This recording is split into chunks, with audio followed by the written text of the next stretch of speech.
La particularité du dirigeant de TPE, c'est de se retrouver seul face à des situations inconnues ou imprévues.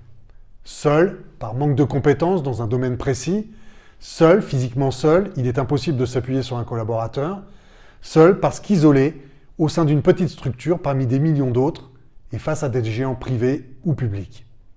Or, il existe une solution, les réseaux d'entreprise ou de chefs d'entreprise. Des réseaux, en général des associations, il en existe de nombreux, avec des finalités différentes, des vocations différentes, auprès desquelles vous pouvez vous rapprocher. Certains réseaux ont une vocation territoriale, ils regroupent les entreprises d'un territoire ou d'un bassin d'emploi. D'autres encore ont une finalité purement business, il s'agit de développer les affaires entre les membres ou pour les membres. D'autres encore ont une finalité sociale, développer l'entrepreneuriat au féminin, prévenir la liquidation judiciaire et ses conséquences, aider au rebond après le dépôt de bilan, par exemple. Certaines associations peuvent avoir une vocation culturelle, dans le mécénat par exemple.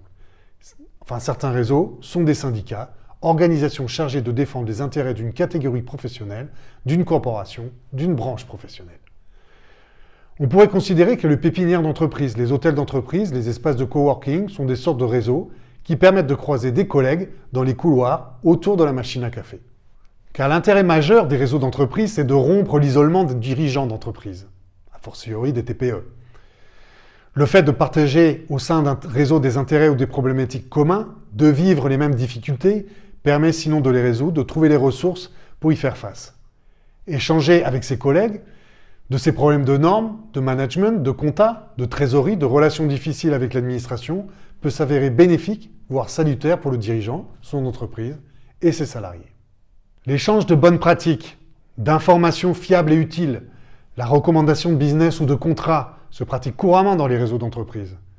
Et j'ai eu l'occasion de vivre des émotions fortes et des échanges extrêmement enrichissants sur le plan développement personnel au sein des réseaux d'entreprise.